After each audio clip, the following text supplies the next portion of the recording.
Hi friends, welcome to Vin's Cookbook. இன்னைக்கு நம்மளோட சேனல்ல 4 டிஃபரண்டான after school healthy evening snack recipes பார்க்கலாம். நாலுமே ரொம்ப ஈஸியான ஹெல்தியான ரெசிபீஸ். அதுக்கு முன்னாடி என்னோட சேனலை சப்ஸ்கிரைப் பண்ணிருங்க. சப்ஸ்கிரைப் பண்ணிட்டு பக்கத்துல இருக்க பெல் பட்டனை கிளிக் பண்ணுங்க. அப்பதான் நான் போடுற வீடியோலாம் உங்களுக்கு உடனுக்குடன் கிடைக்கும். ஃபர்ஸ்ட் நம்ம பார்க்க போற ரெசிபி ராகி புட்டு. ராகி உடம்புக்கு ரொம்ப நல்லது. ராகியை புட்டா செஞ்சு சாப்பிடும்போது நல்ல ஹெல்தி மட்டும் இல்லாம வாசனையாகவும் ரொம்ப டேஸ்ட்டாகவும் இருக்கும். இது நாட்டு சர்க்கரையோடு வச்சு சாப்பிடும்போது ரொம்பவும் டேஸ்ட்டாக இருக்கும். பசங்களுக்கும் ரொம்ப பிடிக்கும். ஃபர்ஸ்ட் இதுக்கு தேவையான இன்க்ரீடியன்ட்ஸ் என்னலாங்கிறத பார்த்துடலாம். ராகி மாவு 1 கப், துருவன தேங்காய் 4 டேபிள் ஸ்பூன், நாட்டு சர்க்கரை மற்றும் உப்பு தேவைக்கேற்ப. இப்போ செய்ய ஆரம்பிச்சிடலாம். ராகி புட்டு செய்யறதுக்கு நான் கடையில் வாங்கின மாவு தான் யூஸ் பண்ணியிருக்கிறேன். இப்போ எல்லா கடையிலையும் ஈஸியாகவே கிடைக்குது. கடையில் வாங்கின மாவு ரோஸ்ட் பண்ணியிருந்தாலும் ரோஸ்ட் பண்ணாமல் இருந்தாலுமே வீட்டில் 2 நிமிஷம் லைட்டாக வறுத்துட்டு நீங்கள் செஞ்சீங்கன்னா ராகி புட்டு நல்ல மணமாகவும் டேஸ்ட்டாகவும் இருக்கும். நான் 1 கப் ராகி மாவை 3 நிமிஷம் மீடியம் ஃப்ளேமில் வச்சு லைட்டாக வறுத்து எடுத்துக்க போகிறேன். வறுத்து எடுத்ததுக்கப்புறம் கையில் வச்சு பார்த்தீங்கன்னா நல்லா நரன்னு இருக்கணும். அதுதான் பதம். அப்போ தான் நல்ல புட்டு வாசனையாகவும் நல்ல டேஸ்ட்டாகவும் இருக்கும். இந்த புட்டை நீங்கள் வறுக்காமல் கூட செஞ்சுக்கலாம். ஆனால் வறுத்து செஞ்சிங்கன்னா நல்ல டேஸ்ட்டாக இருக்கும். நல்லா ரோஸ்ட் பண்ணி எடுத்தாச்சு. இப்போ புட்டு செய்ய ஆரம்பிச்சிடலாம். வறுத்த மாவை வேற ஒரு பாத்திரத்தில் உடனே மாற்றிடணும். 5 நிமிஷம் ஆறட்டும். புட்டு செய்ய ஆரம்பிச்சிடலாம். மாவு லைட்டாக ஆறிடுச்சு. இப்போ அதோட 1/2 டீஸ்பூன் உப்பு சேர்த்துக்கலாம். கூடவே வெதுவெதுப்பான தண்ணீர் சேர்த்து புட்டு மாவு பதத்துக்கு பிசைஞ்சு எடுத்துக்கணும். கொஞ்சம் கொஞ்சமாக தண்ணி சேர்த்து மிக்ஸ் பண்ணி எடுத்துக்கணும். ஒரேடியாக தண்ணி ஊற்றி மிக்ஸ் பண்ணக்கூடாது. கொஞ்சமாக தண்ணி சேர்த்து அது மாவோட மிக்ஸ் ஆனதுக்கப்புறம் இன்னும் கொஞ்சம் தண்ணி சேர்த்து மிக்ஸ் பண்ணி எடுத்துக்கணும். புட்டு ஆவியில் செய்கிறதுனால உடம்புக்கு ரொம்ப நல்லது. பசங்க ஸ்கூல் விட்டு வந்ததுக்கப்புறம் 1 கப் வச்சு கொடுத்தீங்கனாலே நல்ல ஃபில்லிங்காகவும் ஹெல்த்தியாகவும் இருக்கும். ராகியும் உடம்புக்கு ரொம்ப நல்லதுனால ஒரு ஹெல்த்தியான ரெசிபியும் கூட. நம்ம மாவு மிக்ஸ் பண்ணும்போது சின்ன சின்ன உருண்டைகளாக வரும். அதையும் கை வச்சு நல்லா உதுத்து விட்டுறணும். ராகி மாவை புட்டு மாவு பதத்துக்கு பிசைஞ்சு எடுத்தாச்சு. இப்போ நம்ம கையில் உருண்டை பிடிச்சோன்னா நல்லா டைட்டாக நிற்கணும். ப்ரெஸ் பண்ணி விட்டோன்னா நல்லா மாவு மாதிரி விழாமல் கொஞ்சம் கட்டி கட்டியாக விழணும். அதுதான் பதம். நம்ம மிக்ஸ் பண்ண மாவு ரொம்ப கெட்டியாகவும் இருக்கக்கூடாது, ரொம்ப மாவாகவும் இருக்கக்கூடாது. மாவு ரெடி ஆகிடுச்சு. இப்போ ஆவியில் வேக வச்சிடலாம். நான் குக்கர் யூஸ் பண்ணி புட்டு செய்ய போகிறேன். நீங்கள் இட்லி பாத்திரத்தில் கூட வச்சு புட்டு செஞ்சுக்கலாம். இந்த மாதிரி புட்டு மோல்டு மார்க்கெட்டில் கிடைக்குது. புட்டு மோல்டு பெரிய சைஸாகவும் கிடைக்குது, சின்ன சைஸாகவும் கிடைக்குது. நான் சின்ன சைஸ் எடுத்துருக்கிறேன். நீங்கள் எது வேணாலும் யூஸ் பண்ணிக்கலாம். குக்கரில் தண்ணி ஊற்றி கொதிச்சு வரக்கூடிய அந்த ஆவியில் இந்த புட்டு வேகும். இப்போ எப்படி செய்கிறதுங்கிறத பார்த்துடலாம். ஒரு குக்கரில் 2 கப் தண்ணி ஊற்றி நல்லா கொதிக்க வைக்க போகிறோம். மூடியில் கேஸ்கெட் போட்டுக்கணும். ஆனால் வெயிட் போடக்கூடாது. நல்லா ஆவி வரட்டும். அது வரைக்கும் தண்ணி நல்லா கொதிக்கட்டும். இப்போ புட்டு மோல்டை ரெடி பண்ண ஆரம்பிச்சிடலாம். ஃபஸ்ட்டு முறுக்கு அச்சு மாதிரி உள்ளதை புட்டு மோல்டில் வைக்கணும். அந்த அச்சோட ஓட்ட வழியாக தான் ஆவி வெளியில் புட்டு நல்லா வேகும். அதுக்கு மேலே 2 டேபிள் ஸ்பூன் துருவன தேங்காய் சேர்த்துக்கலாம். தேங்காய்க்கு மேலே நம்ம மிக்ஸ் பண்ணி வச்சுருந்த ராகி புட்டு மாவை 2லேருந்து 3 டேபிள் ஸ்பூன் சேர்த்துக்கலாம். ராகி புட்டு மாவு சேர்த்ததுக்கப்புறம் 2 டேபிள் ஸ்பூன் தேங்காய் சேர்த்துக்கலாம். தேங்காய் நிறைய சேர்த்தாதான் புட்டு நல்லா டேஸ்ட்டாக இருக்கும். எல்லாம் சேர்த்துட்டு மூடி போட்டு ஸ்டீம் வரக்கூடிய அந்த குக்கர் நாபுக்கு மேலே வச்சு நம்ம புட்டை ரெடி பண்ணி எடுத்துக்க போகிறோம். ஹை ஃப்ளேமில் வச்சு 10 நிமிஷம் ஆவியில் வேக வைக்க போகிறோம். புட்டு ரெடி ஆயிடுச்சுன்னா நம்ம புட்டு மோல்டுக்கு மேலே இருக்கக்கூடிய அந்த 3 ஓட்ட வழியாக ஆவி நல்லா வெளியில் வரும். நல்ல மணமாகவும் இருக்கும். 10 நிமிஷத்துக்கு அப்புறம் நம்மள சூப்பரான ஹெல்தியான ராகி புட்டு ரெடி ஆயிடுச்சு. சுகரோட கூட வச்சு சாப்பிடலாம். ஆனால் நாட்டு சர்க்கரையோட வச்சு சாப்பிடும்போது டேஸ்ட் ரொம்பவே சூப்பராக இருக்கும். ட்ரை பண்ணி பாருங்க. அடுத்து நம்ம பார்க்க போகிற ரெசிபி சூப்பரான ஒரு கார்ன் சாட் ரெசிபி. இந்த ரெசிபி செய்கிறது ரொம்ப ரொம்ப ஈஸி மட்டும் இல்லாமல் ரொம்ப ஹெல்தியும் கூட. கார்ன் மட்டும் வேக வச்சிருந்தா போதும். 5 நிமிஷத்தில் இந்த ஈவினிங் ஸ்நாக்கை ரெடி பண்ணிடலாம். ஃபர்ஸ்ட் இதுக்கு தேவையான இன்க்ரீடியன்ட்ஸ் என்னலாங்கிறத பார்த்துடலாம். 1 கப் பாயில்டு கார்ன், அதாவது வேக வைத்த corn, 1/2 medium size onion, 1/2 medium size tomato, 1 medium size carrot, 1 medium size cucumber, சிறிதளவு கொத்தமல்லி, அதோட 3/4 teaspoon chaat masala, 1/2 teaspoon pepper powder, 1/2 teaspoon lemon juice, உப்பு தேவைக்கேற்ப. ஃபர்ஸ்ட் ஃப்ரெஷ்ஷான கார்ன் வாங்கி குக்கரில் 4லேருந்து 5 விசில் வச்சு நல்லா வேக வச்சு எடுத்துருக்கிறேன். வேக வைத்த 1 கப் கார்னை ஒரு பவுலில் சேர்த்துக்கலாம். கூடவே சின்ன சின்னதாக கட் பண்ணி எடுத்திருந்த 1/2 மீடியம் சைஸ் ஆனியன், விதை நீக்கப்பட்ட 1/2 மீடியம் சைஸ் தக்காளி, 1 மீடியம் சைஸ் குக்கும்பர், கூடவே சின்ன சின்னதாக துருவி எடுத்திருந்த 1 மீடியம் சைஸ் கேரட், அதோட 1/2 கைப்பிடி அளவு கொத்தமல்லி தழை, 1/2 டீஸ்பூன் பெப்பர் பவுடர், சிறிதளவு உப்பு, 3/4 டீஸ்பூன் சாட் மசாலா, இன்னும் கொஞ்சம் டேஸ்ட் தரதுக்காக 1/2 டீஸ்பூன் லெமன் ஜூஸ். இதெல்லாம் சேர்த்துட்டு நல்லா மிக்ஸ் பண்ணிக்கணும்.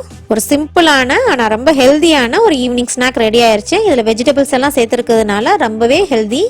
ஒரே மாதிரி ஈவினிங் ஸ்நாக் கொடுக்காம இந்த மாதிரி டிஃப்ரெண்ட்டாக ஒவ்வொரு நாள் செஞ்சு கொடுத்தீங்கன்னா பசங்களும் விரும்பி சாப்பிடுவாங்க. ட்ரை பண்ணி பாருங்க. அடுத்து நம்ம பார்க்க போகிற ரெசிபி ரொம்பவுமே டிஃப்ரெண்ட்டான ஒரு சைனீஸ் ஸ்டைல் பாஸ்தா. இந்த ரெசிபி பொதுவாக நூடுல்ஸ் வச்சு செய்வாங்க. ஆனால் ஹெல்தியான கிட்ஸ் ஈவினிங் ஸ்நாக்குங்கிறதுனால நான் ஹோல் வீட் பாஸ்தா வச்சு நான் செய்கிறேன். 1 கப் ஹோல் வீட் பாஸ்தா, அதாவது 150 gram pasta, 1 medium size onion, 1/2 cup carrot, 1/2 cup cabbage, yellow, green, red capsicum மொத்தமாக சேர்த்து 3/4 cup, 1 table spoon red chilli sauce, 1 table spoon green chilli sauce, 1 table spoon soya sauce, 1/2 teaspoon pepper powder, 1 teaspoon vinegar, 2 table spoon spring onion green, 2 table spoon spring onion white, கூடவே 5 பல்லு பூண்டு மற்றும் உப்பு தேவைக்கேற்ப. இப்போ செய்ய ஆரம்பிச்சிடலாம். ஃபர்ஸ்ட் எடுத்திருந்த 1 கப் பாஸ்தாவை வேக வைக்கணும். நான் ஹோல் வீட் பாஸ்தா எடுத்திருக்கிறேன். பாஸ்தா வேக வைக்கிறதுக்கு ஒரு பேன்ல கொஞ்சம் தாராளமாகவே தண்ணி ஊற்றி வேக வைக்கணும். 1 கப் பாஸ்தாக்கு 3 மடங்கு தண்ணி ஊற்றி வேக வைக்கணும். அந்த தண்ணியிலேயே 1 டீஸ்பூன் உப்பு சேர்த்துக்கலாம். அப்போதான் பாஸ்தால உப்பு சேரும். அதோட 2 டீஸ்பூன் எண்ணெய் சேர்த்து நல்லா மிக்ஸ் பண்ணி விட்டுட்டு ஒரு கொதி வர வைக்கணும். தண்ணி நல்லா கொதி வந்ததும் நம்ம எடுத்திருந்த 1 கப் ஹோல் வீட் பாஸ்தாவை இதில் சேர்த்துக்கலாம். சேர்த்துட்டு நல்லா வேக வைக்க போகிறோம். ஒவ்வொரு பாஸ்தாவும் ஒவ்வொரு டைமிங்கில் வேகும். அதனால் வாங்கின பேக்கெட் பின்னாடி இன்ஸ்ட்ரக்ஷன் கொடுத்துருப்பாங்க எவ்வளோ டைமிங் வேகணும்ன்ட்டு. அந்த டைமிங்க்கு நீங்கள் வேக வச்சு எடுத்துக்கணும். நான் ஷெல் பாஸ்தா யூஸ் பண்ணியிருக்கிறேன். எந்த பாஸ்தா வேணாலும் நீங்கள் எடுத்துக்கலாம். பாஸ்தா வந்து நல்ல குலைவாக வேகக்கூடாது. கரெக்டான டைமிங்கில் வேக வச்சு எடுத்துடணும். பாஸ்தா நல்லா வெந்துருச்சு. இப்போ ஒரு ஸ்ட்ரெயினரில் நல்லா வடிகட்டி எடுத்துடலாம். வடிகட்டி வச்சிருந்த பாஸ்தாவோட 2 டீஸ்பூன் எண்ணெய் சேர்த்து லைட்டாக மிக்ஸ் பண்ணி விட்டுக்கணும். அப்போ தான் பாஸ்தா வந்து ஒன்னோடு ஒன்று ஒட்டாமல் இருக்கும். பாஸ்தா நல்லா ஆறட்டும். நம்ம அதுக்கடையில் பாஸ்தாவுக்கு தேவையான மசாலாவை ரெடி பண்ணி எடுத்துடலாம். ஒரு கடாய் நல்லா சூடானதும் 2 டேபிள் ஸ்பூன் எண்ணெய் சேர்த்துக்கலாம். எந்த எண்ணெய் வேணாலும் நீங்கள் சேர்த்துக்கலாம். நான் ஆலிவ் ஆயில் யூஸ் பண்ணியிருக்கிறேன். அதில் 5 பல்லு கார்லிக்கை சின்ன சின்னதாக கட் பண்ணி வச்சிருக்கிறேன். அதை இதோட சேர்த்துக்கலாம். கூடவே 1 மீடியம் சைஸ் ஆனியனை நீல வாக்கில் கட் பண்ணி வச்சிருக்கிறேன். அதையும் இதோட சேர்த்துட்டு லைட்டாக வதக்கி எடுத்துக்க போகிறோம். ஆனியன் வந்து டிரான்ஸ்பரண்ட் ஆகணும், அது வரைக்கும் வதக்கணும். நம்ம சேர்த்துக்கிட்ட ஆனியனும் கார்லிக்கும் நல்லா வதங்கிடுச்சு. இப்போ இதோட நம்ம சின்ன சின்னதாக நீல வாக்கில் கட் பண்ணி வச்சுருந்த 1/2 கப் கேரட், நீல வாக்கில் கட் பண்ணி வச்சுருந்த 1/2 கப் கேபேஜ், கூடவே ரெட், கிரீன், எல்லோ கலரில் உள்ள கேப்சிகமாக மொத்தமாக 3/4 கப் எடுத்துருக்கிறேன். அதை இதோட சேர்த்துக்கலாம். உங்களுக்கு 3 கலர் கிடைக்கலன்னா 1 கலர் கூட யூஸ் பண்ணிக்கலாம். 3 கலருமே கிடைச்சதுன்னா கண்டிப்பாக யூஸ் பண்ணுங்கள், நல்லா டேஸ்ட்டாக இருக்கும். இப்போ இதெல்லாம் சேர்த்துட்டு 2லேருந்து 3 நிமிஷம் லைட்டாக மீடியம் ஃப்ளேமில் வச்சு வதக்கி எடுத்துக்க போகிறோம். நம்ம சேர்த்துக்கிட்ட காய்கறிகள் வந்து நல்லா வேகக்கூடாது, நல்லா கிரன்ச்சியாக தான் இருக்கணும். அதனால ரொம்ப வேக வைக்கக்கூடாது. 2லேருந்து 3 நிமிஷம் வெந்தால் போதும். இதோட நம்ம சின்ன சின்னதாக கட் பண்ணி வச்சிருந்த 2 table spoon spring onion green, 2 table spoon spring onion white, இது ரெண்டையும் சேர்த்துட்டு நல்லா மிக்ஸ் பண்ணி விட்டுக்க போகிறோம். இந்த ஸ்ப்ரிங் ஆனியன் வந்து நம்மளோட சைனீஸ் ஃபுட்டுக்கு வந்து நல்ல ஒரு ஃப்ளேவரை தரும். இப்போ இதோட நம்ம சாஸ் எல்லாம் சேர்த்துக்கலாம். 1 teaspoon vinegar, 1 table spoon soya sauce, 1 table spoon green chilli sauce, 1 table spoon red chilli sauce. உங்களுக்கு காரம் இன்னும் அதிகமாக வேணும் இல்லை கம்மியாக வேணும்னா கூட அட்ஜஸ்ட் பண்ணிக்கலாம். இதோட 1/2 டீஸ்பூன் பெப்பர் பவுடர், இதெல்லாம் சேர்த்துட்டு நல்லா கலந்து விட்டுக்கணும். 1 நிமிஷம் மீடியம் ஃப்ளேமில் வச்சு எல்லாம் கலந்து விட்டுக்கணும். நம்ம சேர்த்துக்கிட்ட சாஸ் எல்லாம் காய்கறிகளோடு சேர்ந்து மிக்ஸ் ஆகிற மாதிரி கலந்து விட்டுக்கணும். நல்லா கலந்து விட்டதுக்கு அப்புறம் நம்ம வேக வச்சிருந்த 1 கப் ஹோல் வீட் பாஸ்தாவை இதில் சேர்த்துக்கலாம். பாஸ்தா சேர்த்துட்டு நல்லா கலந்து விட்டுக்கணும். காய்கறிகள், பாஸ்தா எல்லாம் சேர்ந்து ஒன்னோடு ஒன்று மிக்ஸ் ஆகிறது மாதிரி நல்லா கலந்து விட்டுக்கணும். கலந்து விட்டுட்டு 10 நிமிஷம் லோ ஃப்ளேமில் வச்சு வேக வைக்க போகிறோம். ஆல்ரெடி எல்லாம் வெந்ததுனால நம்ம மசாலா வந்து ஒன்னோடு ஒன்று பிடிக்கிறதுக்காக நம்ம வந்து லோ ஃப்ளேமில் வச்சு வேக வைக்க போகிறோம். அப்பப்போ கலந்து விட்டுக்கணும், இல்லைன்னா அடி பிடிச்சிடும். இது வரைக்கும் உப்பு எதுவும் சேர்க்கலை. இந்த ஸ்டேஜில் நம்ம டேஸ்ட் பண்ணி பார்த்துட்டு தேவையான அளவு உப்பு சேர்த்துக்கலாம். ஆல்ரெடி சாஸ்ல எல்லாம் உப்பு இருக்கிறதுனால உப்பு சேர்க்கும் போது கொஞ்சம் கேர்ஃபுல்லாக சேர்த்துக்கணும். சூப்பரான சைனீஸ் ஸ்டைல் பாஸ்தா ரெடி ஆகிடுச்சு. இது ஹோல் வீட் பாஸ்தா வச்சு செய்கிறதுனால நல்ல ஒரு ஹெல்தியான ஒரு ஈவினிங் ஸ்நாக்கும் கூட. ட்ரை பண்ணி பாருங்கள். நம்மளோட ஆஃப்டர் ஸ்கூல் ஈவினிங் ஸ்நாக்கில் லாஸ்ட்டாக பார்க்க போகிற recipe whole wheat eggless chocolate cake. பொதுவாக கேக்குனாலே பசங்களுக்கு ரொம்ப பிடிக்கும். அதுவே நம்ம மைதாக்கு பதிலாக ஹோல் வீட்டில் செஞ்சு கொடுத்தோன்னா அது ரொம்பவே ஹெல்தி. இந்த யம்மியான ஹோல் வீட் எக்லெஸ் சாக்லேட் கேக்கு தேவையான இன்கிரீடியன்ஸ் என்னலாங்கிறத பார்த்துடலாம்.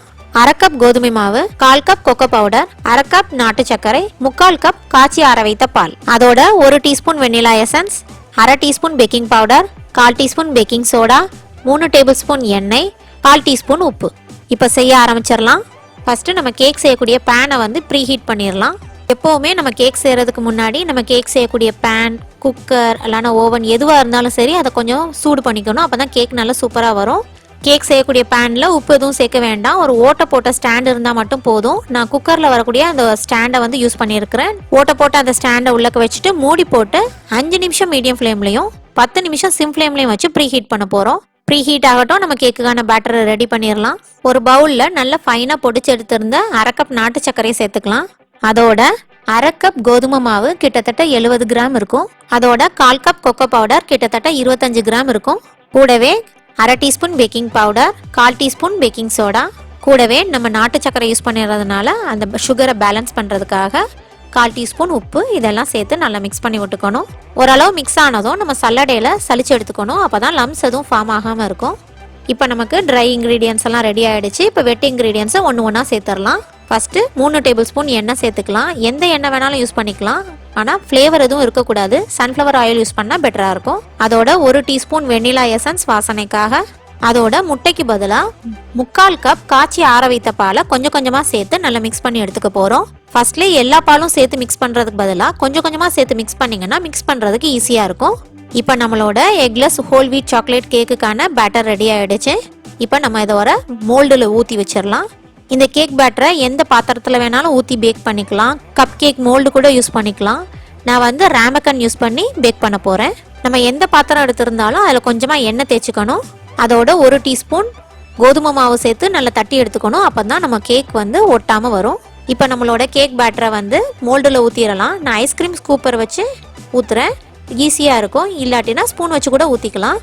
எந்த மோல்டு எடுத்திருந்தாலும் 3/4 வாசி ஃபில் ஆகிற மாதிரி ஊற்றிக்கணும். இல்லாட்டினா வெளியில் பொங்கி வடிஞ்சிடும். அதாவது 3/4 ஊற்றிக்கணும். இப்போ எல்லா மோல்டுலேயும் கேக் பேட்டர் ஊற்றி ரெடி ஆகிடுச்சு. இப்போ நம்ம கேக் ஊற்றி வச்சுருந்த அந்த பாத்திரத்தை பேனுக்குள்ளே வச்சுருந்த அந்த ஓட்டு போட்ட பிளேட்டுக்கு மேலே வச்சு மூடி போட்டு 30லேருந்து 35 நிமிஷம் சிம் ஃப்ளேமில் வச்சு பேக் பண்ணி எடுக்க போகிறோம். கிட்டத்தட்ட 35 நிமிஷத்தில் நம்மளோட பேனில் வச்ச கேக் வந்து ரெடி ஆகிடுச்சு. 10 நிமிஷம் ரெஸ்டிங் டைம் கொடுத்துட்டு சர்வ் பண்ணிடலாம். இந்த சாக்லேட் கேக்கை அப்படியே சர்வ் பண்ணாலும் ரொம்ப டேஸ்ட்டாக இருக்கும். இல்லைன்னா பவுடர் சுகரை லைட்டாக ஸ்ப்ரெட் பண்ணிவிட்டு சாப்பிட்டாலும் ரொம்ப டேஸ்ட்டாக இருக்கும். நான் பனங்கற்கண்டை பொடிச்சு மேலே லைட்டாக தூவி விட்டு சர்வ் பண்ண போகிறேன். இந்த super moist eggless whole wheat chocolate cake வந்து நாட்டு சக்கரை கோதுமை மாவு வச்சு செய்யறதுனால ரொம்ப ஹெல்தியும் கூட. ட்ரை பண்ணி பாருங்க, ரொம்ப சூப்பராக இருக்கும். இந்த 4 டிஃப்ரெண்டான after school evening healthy snack ரெசிபிஸை ட்ரை பண்ணுங்க. ட்ரை பண்ணி பார்த்துட்டு எப்படி வந்ததுன்னு எனக்கு கமெண்ட் செக்ஷனில் எழுதுங்க. மறக்காம என்னோட சேனலை லைக் பண்ணுங்க, ஷேர் பண்ணுங்க, சப்ஸ்கிரைப் பண்ணுங்க. தேங்க்யூ.